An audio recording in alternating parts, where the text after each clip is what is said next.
the girl suddenly spotted a stray dog. Frightened, she backed away until she was standing right at the edge of a deep pit. Seeing this, her father, Ryan, grabbed a rock and hurled it at the dog. But the sound startled his daughter even more. She slipped and fell straight into the pit.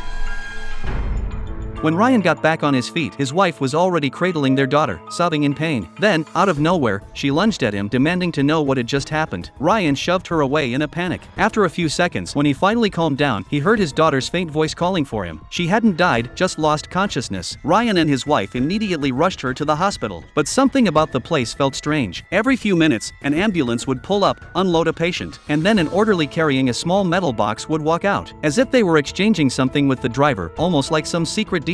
Still, saving his daughter came first. Ryan decided to push his doubts aside. After examining the girl, the doctor said she needed a brain CT scan. He pushed the gurney toward the elevator and told Ryan that, according to hospital policy, only one family member could accompany the patient. He asked Ryan to wait in the main lobby. Ryan waited for 4 long hours. When he woke from a brief nap, his wife and daughter were still nowhere to be seen. He went straight to the front desk to ask about the CT results, but the nurse said there was no record of his daughter ever being scanned, no record of her even being admitted. Ryan couldn't believe what he was hearing. He clearly remembered bringing his daughter here with his wife. He immediately called the police, but every hospital staff member claimed they had never seen his wife or daughter. The police suggested checking the CT room. A doctor offered to guide them to the 3rd floor, but Ryan objected, saying he had watched his wife and daughter take the elevator down to basement level 2 where the CT scanners were located. When they reached the 3rd floor, sure enough, there was a CT suite, but no sign of any scan record under his daughter's name. The police began to suspect Ryan might be delusional. They pulled the security footage. To everyone's shock, the video only showed Ryan wandering through the hospital alone. The police brought in a psychiatrist to assess him. During the interview, the doctor suggested that they check the pit from earlier that day. The officers drove out to the site. Inside the pit, they found a large pool of blood. It was clear that the girl was more than just injured, she was gone.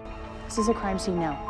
Ryan insisted it was all part of a hospital conspiracy. He swore he only threw the rock to scare off the stray dog, but the psychiatrist told them there was no dog. Everything Ryan described was a product of his mind. As the police moved to restrain him, a sudden barking echoed from above. Ryan realized it was the same stray dog from earlier that day. He reacted as if he could see the truth. He grabbed an officer's gun, held the psychiatrist hostage, and forced the surrounding cops to drop their weapons. Then he rushed back to the hospital, desperate to save his family. In the basement, he finally found his daughter lying on an operating table, surrounded by doctors preparing to harvest her organs. Ryan stormed in, gun raised, and fired a warning shot. He managed to rescue his wife and daughter, escaping in a car. But in reality, the back seat held not his family, but a blood-soaked stranger. Everything Ryan had seen was nothing but a hallucination. The psychiatrist had been right all along. His daughter had died from the fall earlier that day. In his panic, he had accidentally shoved his wife, causing her to be impaled by a steel rod on the ground. Unable to face the truth, Ryan's shattered mind created a world where his wife and daughter were still alive. As for their bodies, they had actually been in the trunk all along.